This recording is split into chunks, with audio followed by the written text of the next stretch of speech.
All right, good evening. I'd like to go ahead and call this meeting to order. Start with the pledge of allegiance. I pledge allegiance to the United States of America and to the republic for which it stands, one nation, under God, indivisible, with liberty and justice for all. Great. Mr. Wexler? Here. Mr. Else? Here. Mr. McFadden? Here. Ms. Peterson? Here. Ms. Rexing? Here. All right, evening, everyone. Tonight's our business and committees meeting, and I believe we have a couple of participants on the new Zoom tech. Is that correct, Don? We do, yes. Excellent, but so this is being recorded and will be posted tomorrow on the website. Correct. Good. So no additional items to add to the agenda this evening, and I do not believe, Walt, no public forum from No public forum. either in person or digital, virtual, so that's great. So that kicks us off right over to old business. And then this, we are tabling. I think That's this right. is done. This is what we're tabling. Right? Correct. Ah, Yeah. Okay. so that's no old business this evening. And just to announce, we did have an executive session prior to this evening's meeting to discuss personnel. So then that moves us right into new business this evening. All right. Motion 7.1, discussion of accessory structures and chickens. So Mr. Beams, I'll kick us off. So this has come up a couple times over the years, and recently we seem to receive a number of inquiries. It's in the township, there is an ordinance regarding the keeping chickens, poultry on property. It is both from a maintenance standpoint and from our zoning official. They felt the language could be improved. It's a little confusing, doesn't quite match interpretation. So really this matter as a discussion is up before council. If there is any interest in exploring this further to clean up the ordinance language and to establish proper zoning rules, regulations regarding that type of use. All right. Thank you, Don. Yeah, any, I guess discussion, thank you, Mr. Beams, for some of that background. I know that, I mean, I don't know anyone that has a chicken coop, although it's even media. I think the borough allows them, I know right? at least 5. Oh, we have quite a few in our I have District 2 on 3. my street. Yeah. Yeah, I know someone in Farnham that has one. Yeah. In reading through the draft ordinance, the one thing I'm concerned about is the 25-foot requirement from property lines. Because most people that have chicken coops like to put them on the edge of their property line. And so if you've got to get to 25 feet in, it'll be in the middle of, individuals' backyards. So that'll be my main concern. So this is not a draft ordinance. This is a sample ordinance. We haven't drafted anything for the township. This is an ordinance that was circulated in media. And I believe it was enacted in media about 1.5 years ago because they had some problems with some chicken coops and some rat issues allegedly because of chicken coops that weren't being properly tended. So they tried to create standards, for when if people have a chicken coop, it would be done in a healthy manner. Chicken coops do smell and they are loud at times. You have a different situation in media in that you have varying lot sizes and districts. So I think in the 5th and the 3rd, you probably will be looking at implementing a setback that may be greater than 25 feet. Because if someone has an acre lot, they can certainly give neighbor a little bit of a buffer between their property line and their chicken coop. You would probably have tighter requirements in more dense districts. Right now, you have a 100-foot setback requirement, which completely eliminates it in the first, second, and third problem, or first, second, and fourth problem. So we have a 100-foot setback for chicken. For any accessory structure used for the keeping and raising of, and that says bees, livestock, horses, or poultry. There is a bee on On Kirk, off of Kirk, there's someone with bees. Yeah, Apiary, is that what it's called? And that's not 25 feet from their property line, but I'm not saying anything. yeah. Well, I mean, at this point, I guess the question. I'm not telling you where they Do you want to are. frame the question for them? The question really involves, does council wish to, for staff and council to take a look at this and draft up possibilities, looking at other municipalities and if they have anything in place and further, continue this discussion further. I think it makes sense too, if you said we're receiving lots of calls and media had issues and concerns with. Go ahead, Mr. Elmore. For some reason, I think I may be associated with this question. I think what really is coming up, I'll be right up, I think you have to be open about this. There are pre-existing structures of which two I own, or my wife and I own.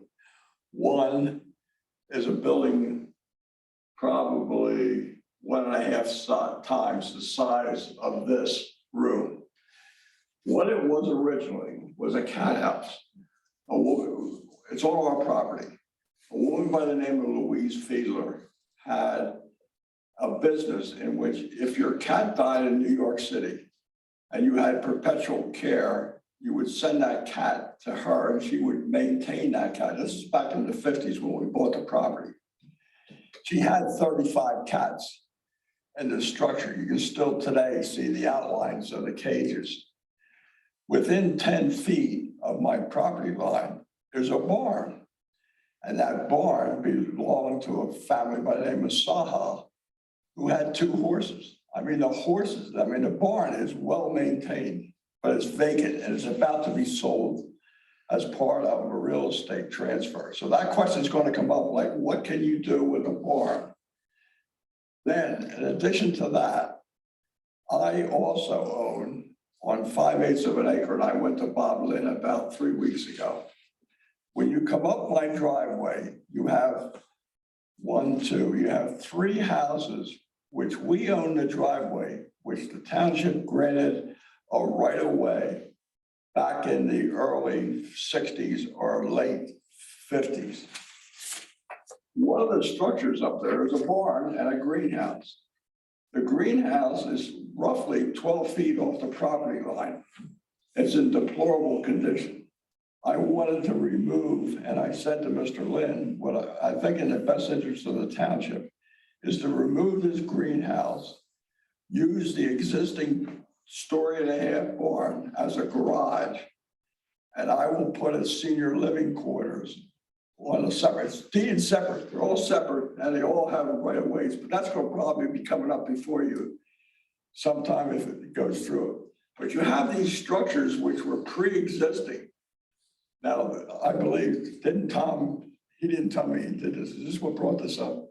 We've had, no. No. It's not, we've No, it had says nothing to do with it. other inquiries. No, appreciate you Yeah, sharing. we have a duck house. And my son wants to put the chickens in the duck house. It was the original duck house. You know, we had ducks.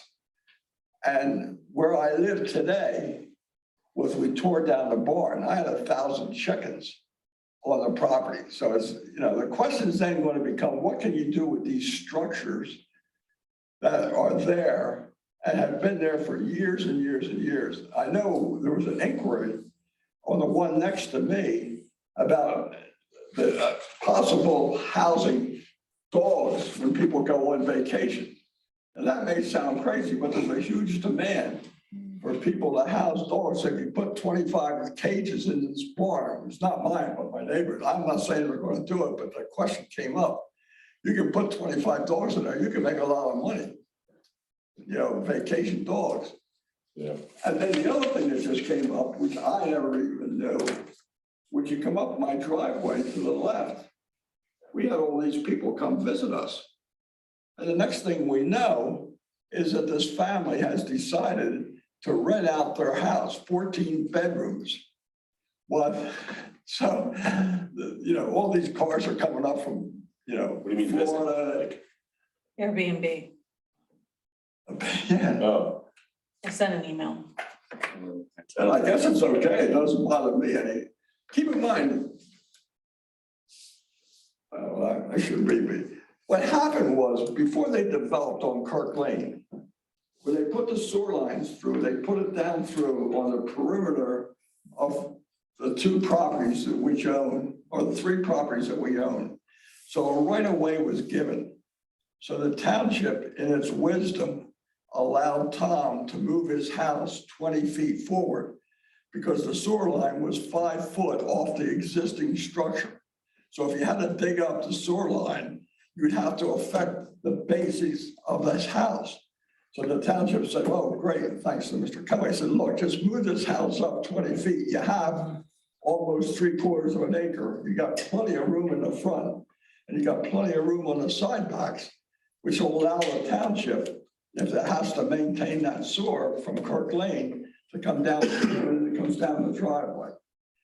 So the question is going to be coming up, what about pre-existing conditions? I believe that would factor into any consideration of any draft Yeah. ordinance if we move forward with that. Is that, There's actually 3 structures that are the size of this room, 1.5 stories within 200 feet, 300 feet of each other. good to know, Walt, and I know that even though it sounds like this obviously wasn't brought up particularly because of that, it's a good background. I didn't know any of that information. So I guess, again, the question today, or really in front of all of us and Don, is do we want to, and I agree, I think, Kristen, you sort of hit the key point. I think we need to update this regardless of what all of our personal opinions are or aren't about, you know, bees and chicken coops. I mean, I would say 90% of the 4th district would never have one because they can't, as much as I would love acres. So, yeah, well, 90%, but there's the majority of us don't have property sizes that would lend themselves to this. So, but nevertheless, it's a big township with 5 districts. So I think we need to visit this and maybe work with Carl or We want to Mr. make sure you Gray. have some health and safety standards for Yeah. maintenance, you know, and that there's also noise associated if people get roosters, so we want to make sure that we're kind of in accordance with. Yeah, no, roosters are the ones that are the morning. They're the morning ones. Yeah, we that- want the hens, right? 4:30. Yeah, so we want to make sure that we, health and safety and, you know, noise, probably. Can we when we talk about poultry, there's also lots of ponds. We have people that have ducks as well. So it's not just chickens, but then you've got ducks roaming free. Free range ducks, They're free range ducks. free range ducks, yeah. I guess that can be included as part of this, right? Fowl. That's Let's make fowl. a, Fowl? yeah, it's not poultry, it's That's fowl. poultry. Let's make a, Live, it's not livestock. no, it's definitely not livestock. Alright. Although we did have goats somewhere in the township, that was an issue at one point. Maybe that's why we're trying to get goats. That's what I that want used to be. goats, but someone had goats, not on Ah. a big enough property. All right, so I think we have an agreement on the discussion here to move forward with revisiting this. ordinance. With respect to ducks, when I was 12 years old, we had 3 ducks. On 3/4 of an acre. Weren't you in Southwest Philly? No, that was, I was gonna say, you'd have 3/4 of an acre back then. no, we got out of there. Uh, And so the next door neighbor did not like the ducks because they came over and would go into his pond, this little thing, and eat all the tadpoles and stuff like that. And then defecate on their patio.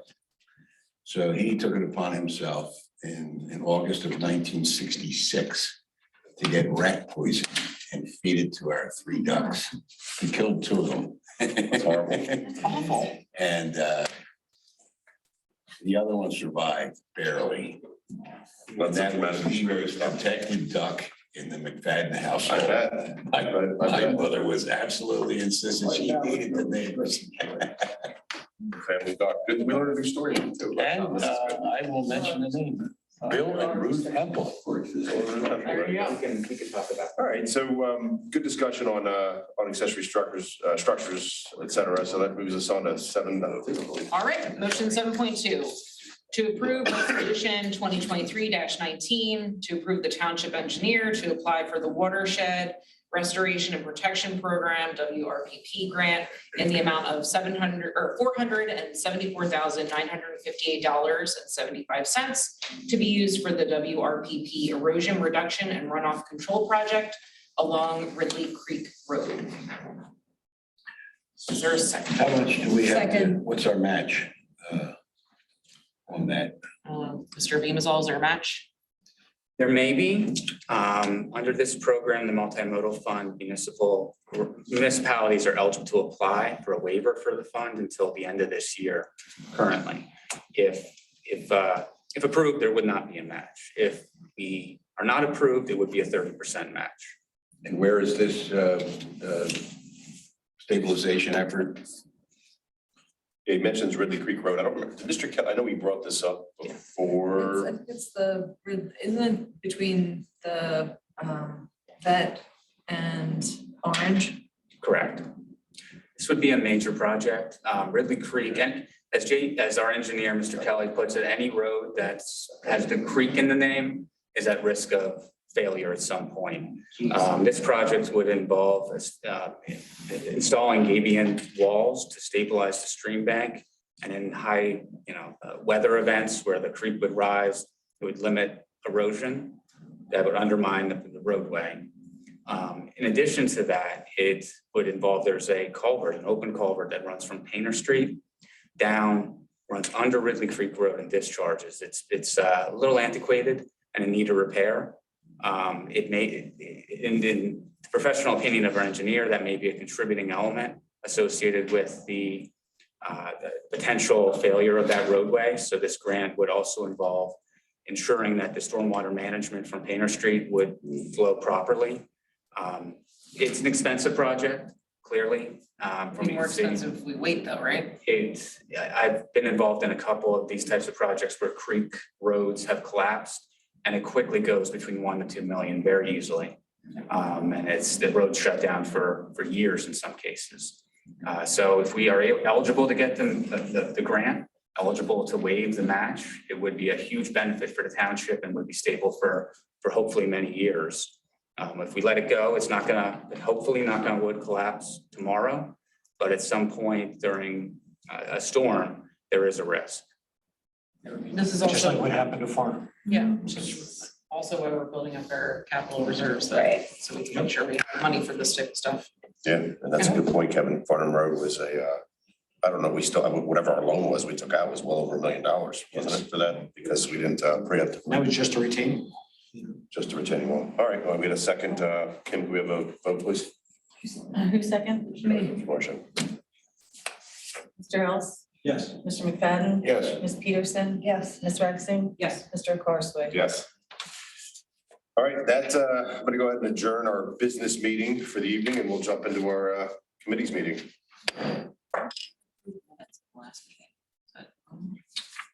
Oh, June. We'll do that in June. Okay, cool, I just want to make sure. So, well, the recording is still on for the committees, right? So we're still recording. It's the same meeting. Okay, so this will kick off our committees meeting this evening. Should be fairly quick here. Administrative committee.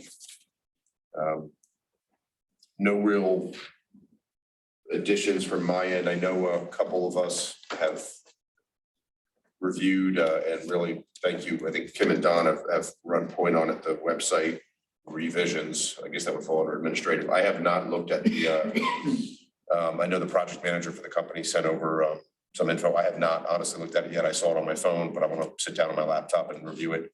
I suggest we all, if we haven't, I know I think Mr. Ellis did, we should all try to spend a couple minutes to look over that and provide our feedback to Kim and Don. So that's the only update I have. I don't know if, do we have a timeline for that? I think we need to give you our feedback by. We have until June 16th to submit any revisions. I know Mr. Ellis, thank you for your comments. We're going to be submitting those to the company to get some clarification on those points. Also, in addition to any of the design standards for the new website, we will be spending the month of June updating the content and prioritizing different things on the website. So if there's any review of content, things of that sort, please let us know and we can work on that as well. Launch date is tentatively scheduled for June 30th. All right. So we will be hopefully Just in time for 4th of July. Perfect. Hopefully getting the word out in the e-news for June. And Is it worth, we talked about doing some strategic mailers to to make sure the community knows that we have updated websites, that we have a newsletter. Is this maybe a time to send one of those strategic mailers out? Along with some of the other projects that are happening? We certainly could. We could put that together. Yeah, Yeah. update the web, you know, we have a website update, here's some open houses, talk about the park, talk about sidewalks, talk about a bunch of stuff. Community, that's not a bad idea, actually. I think, we don't, I mean, again, our only mailer that we've ever sent traditionally, which I know moving forward will never, ever, ever be sent again with taxes, is the mailer that goes out with taxes. So, the paper mailer, but hopefully, because we don't do any other, right, Ken? That's the only mailer, that trash/newsletter at the beginning of the year, but that might not be a bad idea, a mid-year newsletter to. I mean, just it could be a update. newsletter, it could be like a 5x7 card with some bullet points and Yeah. directing people to the website to kind of drive, you know, find out Yeah. more about these 3 things or whatever. You know, we talked about doing that when we launched the e-newsletter and we were gonna do updates anyway, so Yeah. this is maybe that time. It's mailboxes in early July. Put something together for council to review. Perfect. Thanks, Don, yeah, and again, I'll make sure and, everyone else on council too, let's take a couple minutes to offer any feedback, good, bad, or different. I've seen everything I've seen so far is positive, so really looking forward to seeing, that new website, so. All right, Community Development Committee, The big one is Community Day, which Ms. McCloskey and Mr. Beamazal have really been keeping that ball moving. I don't know if there's updates from either of you. We have next week, we'll have our, committee meeting. Receiving a lot of support from the community. I think last year was exciting. Those who were involved last year are, for the most part, eager to come back. It's not, we had to follow up quite a bit on the phones in the first year, and I don't believe that will be as much of a problem issue this year. And we're getting a lot of new businesses and organizations from the community that heard how well the event went and want to be a part of it this year. Excellent. That's what it's all about. Thank you both. And I met with Mr. Lin about 2 weeks ago, if memory serves, and he's having a hard time getting interest from the business community for a business.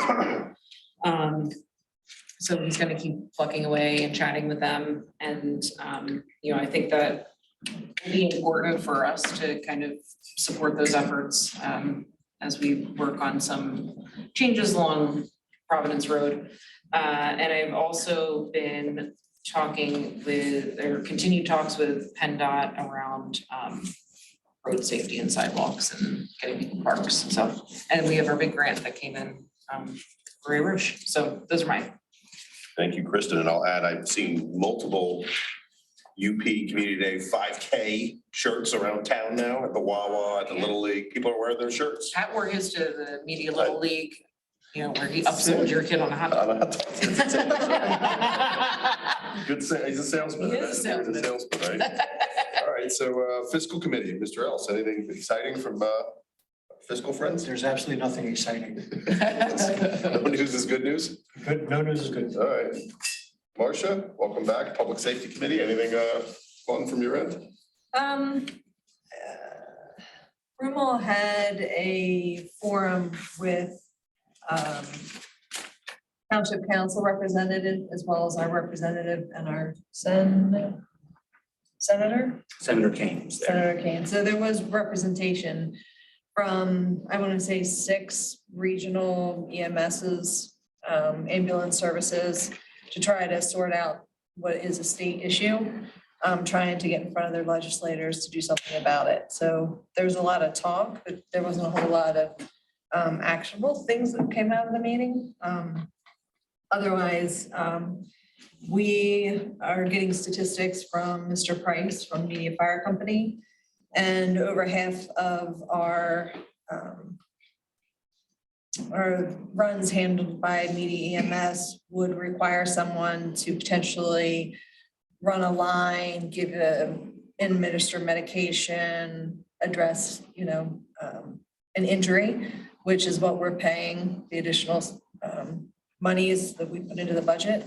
We said, yes, we want that expert on the truck that can do that, unlike Middletown, who is basically a glorified Uber. Come, they get you, they take you to Riddle, they don't run a line, they don't give you insulin, they don't do nothing. So that's something to keep in mind because they're gonna need to be funded by someone. And we're gonna have to find some ways of supporting them if we want to support our community with these types of services. Much like fire and police, you're gonna have to start talking about EMS separately. So I saw the numbers that came in as far as number of calls, Mhm. the media is going out. Do you think they have that information available for, say, all of last year for each of the municipalities? They do. Okay. They do. We'd ask them to put some statistics together as well as take a look at where they see their finances coming in, much like the fire company does donation drives. What do they see? What does their projection look like in the next couple of years?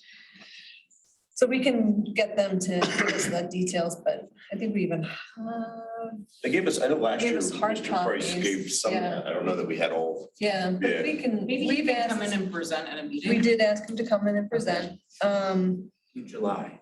Yeah. Okay. Yeah, we expect to do it in July. So he's gonna, Yeah.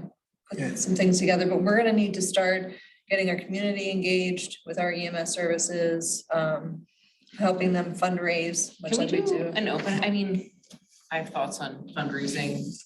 I feel like public money should support public goods.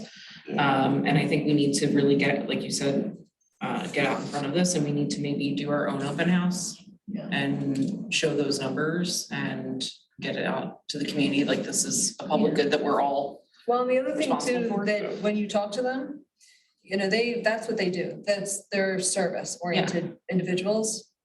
They really want to get in front of our business community. So another thing for Yeah. us to consider, they get about 13% of the businesses to support them. That's a really low number. And they provide the 13%. same services as they do any member of our community. So if someone, has a heart attack and, DeFabio's EMS service is gonna go out and service the DeFabio's staff and support staff, and Customer, even if that customer doesn't Customers, live in Delaware County. if they don't live in anywhere, Delaware, exactly. And what they're also talking about is the problem they have is dispatch, when they get dispatched, it's whoever's closest. So we could be servicing communities outside of Upper Providence, Media, Middletown, Edgemont, because there's so few ambulances in service. And if that starts to decrease because they're no longer able to be self-funded, the burden's just gonna get bigger. So it's just gonna balloon. So we've started work with them. They're working with their state legislatures, and we'll see what happens. well, maybe we do something and invite Jen O'Mara and Kearney. I mean, this is not, again, it's a public good. It shouldn't be left to donations, and it shouldn't be Yeah. something people can opt out of. And the county, they push it to the townships. This is not, Yeah. in all that they no, well, do, it's- they say, okay, it's not our responsibility, it's your township's yeah, responsibility to service your community members. I think, thank you, Marcia, and I agree with Kristen too. Maybe when we wrap up, Don and Ryla and Kim, when we put that newsletter together, a section in there can be about, hey, in July, make sure you come, let's get, because this is gonna go to everyone's mailbox, this Mhm. letter, right? So it's a good opportunity for residents, because again, most out of sight, out of mind. No one thinks about calling 911 until they need to, and the costs associated, but we all sit here and talk about it, and we have for the last year. but Well, I it's- also don't think people realize that we are like Yeah. running a public good via charity, Yeah, which is not. And I how you didn't do know things. that I needed to donate to them, like you donate to Well, you your have fire Health department. insurance and you have hospitals and you assume like this is part of it. Like, I think we need to do a lot of information. We need to be Yeah. working as a township to efficiently push our state lawmakers to do more. And we need to make that the community understands, like, this is a charity organization that's keeping you alive when you need it. And that's not the best. it's just like. We need to be funding it. Yeah, I mean, it's a lot like the fire department. Yeah, I mean, absolutely. They rely on thank you, Marcia. One note for Yep. you, I know, you were out at our last regular business meeting. We did, Ryla did some research, at my request, of the little notes that go, or the notices that go below stop signs. And we discussed it last week, in council and passed, it wasn't even really a budget, but just, little signs that say, stop is free, rolling stop is, $112 Oh. fine. just wanted to make you aware as public safety chair, Very that was good. something we worked with the chief on. I think we had to finalize the color, right? Do we have Some examples? Cool, yeah, so, Okay, If you want to good. see it, I mean, I made it a No, little it's bit. great. No, it's, You know how we talked about the color? yeah, You guys Yeah. wanted to see something a little different? yeah, sure, if you have them, Ryla. if we So can- what I did, I mean, obviously the company that then ultimately will create those signs. So what I did is I took this is a picture, this is what we see in Nether Providence. I think this is what you guys. Oh, is that like, Nether? Yeah. This is Nether, this is what is basically kind of in our neighborhood. This is was just what you guys saw on Google or whatnot, like this Yeah. is what other, and based on kind of that, this is kind of what I came up with. Perfect. Perfect, yeah. Stands out. And it was kind of like, and again, the company that then will create that sign will do like round edges or whatever, Yeah. but it's just that I can say, or we can say, this is kind of how we would like Yeah, it. this is does it have that perfect. shiny texture to it? I've not seen one. So I've seen them all, we were talking about it They're last all around week, the Marple county, has them, and we see them in Marple, Brookhaven, Swarthmore, and I guess Nether. Lansdowne, Upper Yeah. Darby. Do they have do they have the reflective paint or is it just flat? Like you It's don't just see it mostly during the flat day? where you see it. It's mostly flat. Okay. But this is great, so we'll order, I Yeah. think, a dozen, right? And we can put them around some of the high traffic areas, a lot of the cut through streets. You know, if you recall a few months back, I was particularly like Sandy Bank, Mansell, a lot of the areas around I here. like this. Yeah, I mean, this is an easy one. Yeah. They're not even stopping. Nobody's. No, they don't even pretend to stop. Yeah. I stop when I see these. I mean, I'll admit it sometimes, you know. But so that's great. We Thank you. could, I man. wonder if we could ask our community members if they would write in and tell us if there were any intersections where this might be of some use. Maybe we could get some input from our community. I had someone at the polls over in my district say that there's an issue. I don't remember which street and she hasn't emailed me yet, but yeah, I think there's some corners that stop signs have become optional. There you go. All right, so that's public safety, Mr. McFadden, Public Works Committee. Okay. Anything to share with us tonight? Public Works, yes.